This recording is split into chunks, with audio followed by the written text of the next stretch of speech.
Morning students, today we are going to see part D in lesson 2, consumption analysis in detail.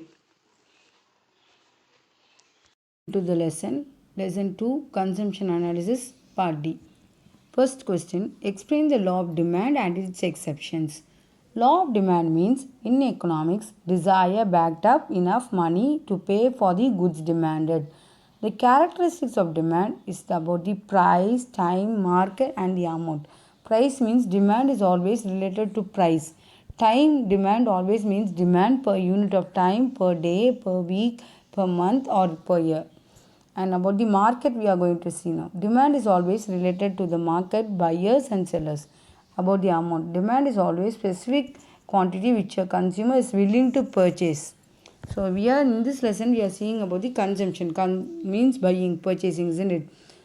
So the law of demand means the law of demand says as a quantity demanded increases with the fall in price and diminishes with the rise in price. When the price falls, the demand increases, and when the price increases, demand decreases. So this is given in statement. Okay, the quantity demanded increases with the fall in price. When the price is falling, the demand will increase. When and diminishes with the rise in price, the demand will increase. So there are some assumptions of law of demand. That is, these must be followed by the producers to capture the consumers. The income of the consumer must remain same. Constant means same. So the producer must see what are the values, contents of the consumer. The income of the consumer remains constant, then only the same product will be purchased by the consumer. The taste, habit and preference of the consumer remain the same. So we will not change the product. The consumer will not change to another product. For example, the cooking items, the oil, all these things which your parents use in oil, ghee, all these things, they take a particular product which are very have taste, the same habit and preference. The prices of other related goods should not change.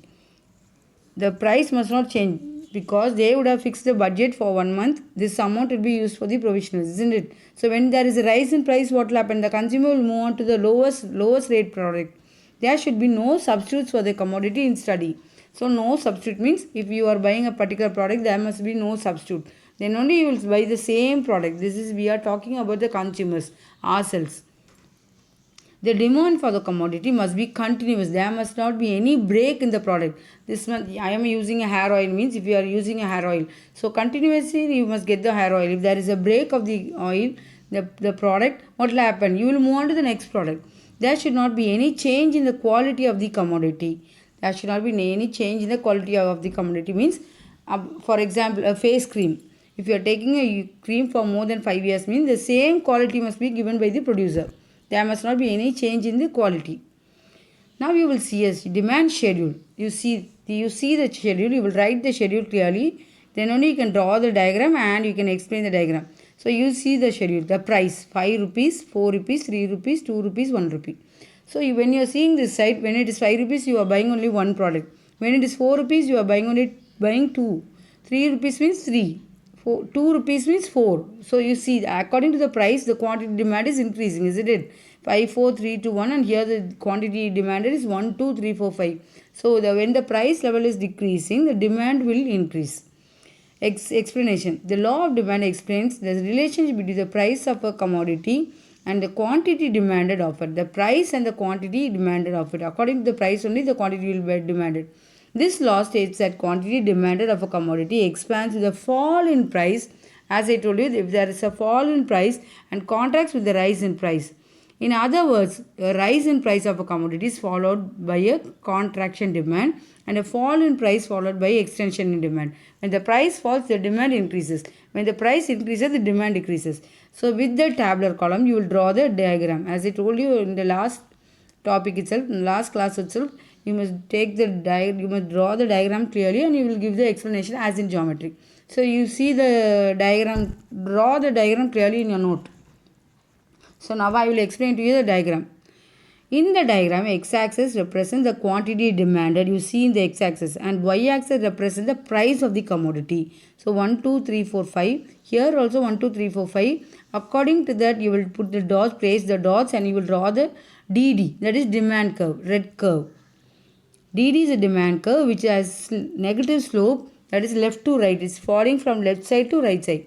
Slope downward from left to right, which indicates that when price falls, the demand expands. When the price falls, the demand expands, and when the price rises, the demand contracts, diminishes, decreases. Exceptions to the law of demand. Normally, the demand curve slopes downwards from left to right, isn't it? We saw the curve, DD curve, demand curve. It's falling from left to right. But there are some unusual demand curves which do not obey the law and the reverse occurs. You see down, that is a curve. You see the exception of the law of demand curve. You see this curve is going from upside down, isn't it? A fall in price brings about a contraction of demand and a rise in price results in extension of demand. Therefore, the demand curve slopes upwards from left to right. It is known as exceptional law of demand curve. Next, we will see the elucidate the law of diminishing marginal utility with the diagram. In this word, this is an important question. Law of demand also is important question and law of diminishing marginal utility is also an important question. Law of diminishing marginal utility. Diminishing means decreasing. Diminishing means decreasing. Marginal means additional made. As I told you in economics, marginal means addition made. Utility means usefulness. Marshall states the law as the additional benefit which a person derives from a given increase of the stock of a thing diminishes with every increase in the stock that he already has. So there are also some assumptions are there in law of diminishing marginal utility. Utility can be measured by cardinal numbers such as 1, 2, 3 and so on. The marginal utility means the additional usefulness of money of the consumer remains constant. So the income of the consumer must be remaining constant. Then only they will consume. The consumer should be a rational consumer, means he will have the own deciding authority and his aim is to attain maximum satisfaction with minimum expenditure. Maximum satisfaction means with lower price they must go, with lower expenditure they must get maximum satisfaction. Lower price but the product must be good. The units of the commodity a consumer must be reasonable in size, isn't it? The commodity must be reasonable in size. The commodity consumed should be homogeneous, means single. It is a single product which will bring a uniform in character like weight, quality, taste, color, etc. So everything will be in a single product. The consumption of goods must be take place continuously at a given period of time. There must not be any break in the production and the consumption. Explanation. The law of diminishing marginal utility states that if a consumer continues to consume more or more units of the same commodity, its marginal utility diminishes. For example, you are purchasing a dress, consuming a dress. What will happen? The same model you won't buy, isn't it? You will buy different models. So as you buy same, what will happen? Your utility, your wants diminishes. The law can be explained with a simple illustration. Suppose a consumer wants to consume 7 apples one after another. Okay, you are hungry and you want to eat 7 apples. The utility from the first apple is 20. But the utility from the second apple will reduce, isn't it? When you take the first apple, what will happen? Your hunger will come down. So next round, what you will do? You will take only another 1 apple. You won't take 2 apples, isn't it? Like that, your wants will come down. Finally, the utility from the 5th apple becomes 0 and utilizes from 6th and 7th apples are negative. Yes, now also you see the tabular column here. You see the tabular column. You write the tabular column in your note. So you see units of apple 1, 2, 3, 4, 5, 6, 7. Total utility is given. This is a given total utility. 20, 35, 45, 50, 50, 45, 35. So marginal utility means the addition. So marginal utility is 20, total utility first is 20 and again the 20 is taken in the first column, first row. Next one you see the marginal utility added is 15. 35 minus 20. 35 minus 20 is you are getting 15. Then as you will reduce it's coming to 15, 10, 5, 0, minus 5, minus 10. As we told first it's come to 0 like the graph and then it's moving on to the negative. You see. First it's coming to 15, 10, 5, 0. You see in the marginal utility column. 15, 10, 5, 0, minus 5, minus 10. With this you will draw the diagram in the right side. So you will draw the diagram for the marginal utility, law of diminishing marginal utility. You see the diagram. X-axis what is there? The 0 utility and negative utility is there. Here you see the y-axis total utility and marginal utility is there. In table we find that the total utility goes on increasing but a diminishing rate. On the other hand, marginal utility goes on diminishing. When marginal utility becomes 0, the total utility is maximum and when marginal utility becomes negative, the total utility diminishes. This is a rule.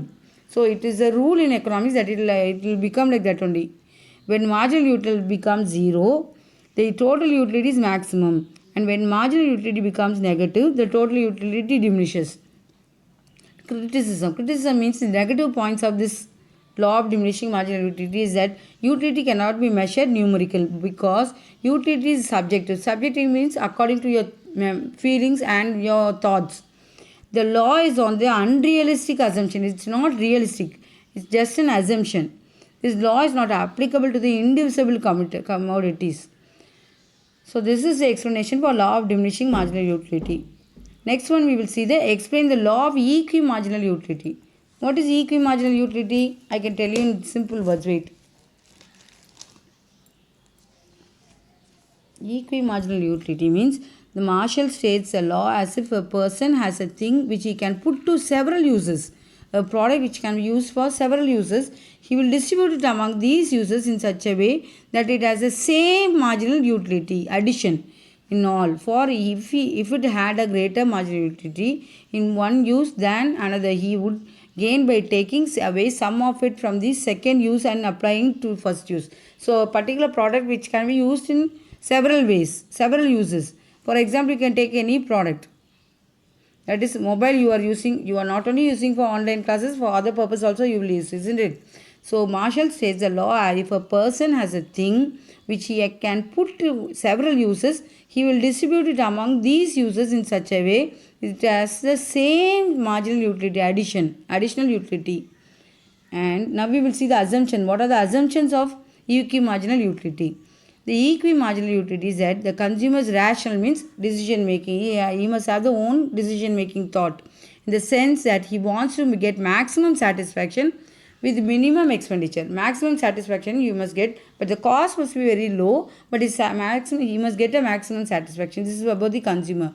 The utility of each commodity is measurable in cardinal numbers. But we saw in the before question, it cannot be measured in cardinal numbers. Here it is measured in cardinal numbers.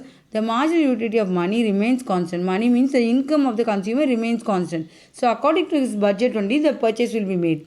The income of the consumer is given. There is perfect competition in the market. Perfect means the knowledge about the market. Market means how it's purchased, bought and sold. The prices of the commodity is also given. It must be constant. The law of diminishing marginal utility operates. That is, law of diminishing marginal utility operates. Explanation. The law can be explained with the help of an example. Suppose a consumer wants to spend his limited income on apple and orange. He is said to be in equilibrium. In equilibrium only when he gets maximum satisfaction with his limited income. As I told you, he must get a maximum satisfaction with his limited income. Only lower amount will be spent, but maximum satisfaction must be there. So this you see the column. It's an important tabular column for you. Law of equimarginal utility. Units of commodities 1 to 6. You see, first for apple it's given total utility and marginal utility. And for orange it's given total utility and marginal utility. You must see the column like that. For apple it's given TU and MU. And for orange it's given TU and MU. So now we will see 25, 45, 20, 63, 18, 78, 15, 88, 10. So it is, you see the total utility and the marginal utility. It is decreasing, isn't it? This same for the orange also. This law can be illustrated with the help of a table. Let us assume that the consumer has given an income of 11. He wants to spend this entire income of 11 on apple and orange tea. The price of an apple and the price of an orange is 1 each. So you will draw the diagram and the explanation for the diagram is down. In diagram x-axis represents the amount of money spent and y-axis represents the marginal utility of apple and orange respectively. If the consumer spends 6 on apple and 5 on orange, the marginal utility of both are equal. So that is AA1. You see the diagram. You are writing this explanation only with the proper diagram. So you see AA1 is equal to BB1 in the next diagram. First diagram AA1 is there and the next diagram BB1 is there, isn't it? Criticism means the negative points in this equimarginal utility. In practice, the utility cannot be measured, only be felt. It can be felt, but it cannot be measured. This law cannot be applied to durable goods, means which is for a living, it's for use for a long periods. For example, electrical gadgets. What are the methods of measuring elasticity of demand? Elasticity of demand means the extension and contraction of demand. The extent elasticity means the word meaning of elasticity is extension and contraction. Yeah, yes. In the previous topic I told you, elasticity means extension and contraction. And what are the demands in that? How to measure the elasticity of demand? The first method is the percentage method. EP means elasticity of price, isn't it? Percentage is equal to, in economics, the diagram triangle is means change in quantity by change in price is comma price by quantity. It is also known as a ratio method when we measure the ratio as EP is equal to percentage change in quantity by change in price, where percentage change in quantity per change in demand, the change in price, degree percentage change in price is equal to percentage change in price. Next, we will see about the total outlay method. These are the methods used for elasticity of demand, measuring the elasticity of demand. Total outlay method. Marshall suggested that the simplest way to decide whether demand is elastic or inelastic, whether it is the extension or contraction, is to examine the change in total outlay of the consumer or total revenue of the firm. Revenue means income. Revenue means income. So, total revenue is equal to price into quantity sold. TR is equal to P into Q. That is price into quantity. So you see the tabular column, you will copy the tabular column in your note and you will learn that price is 150, 125, 100, 75. So the quantity demanded, you see, as the price is decreasing, the quantity demand is increasing. 150, they are telling only three products, and 125 means 4 products, 100 means only 5 products, 75 means 6 products are bought. So you see the total outlay method, 450 plus 500 and 500, 450 both together. You see the elasticity, that is elasticity is greater than 1, elasticity is equal to 1, and elasticity is lesser than 1. So lastly we will see about the point or geometrical elasticity method. If the demand curve is a straight line, it is said to be linear.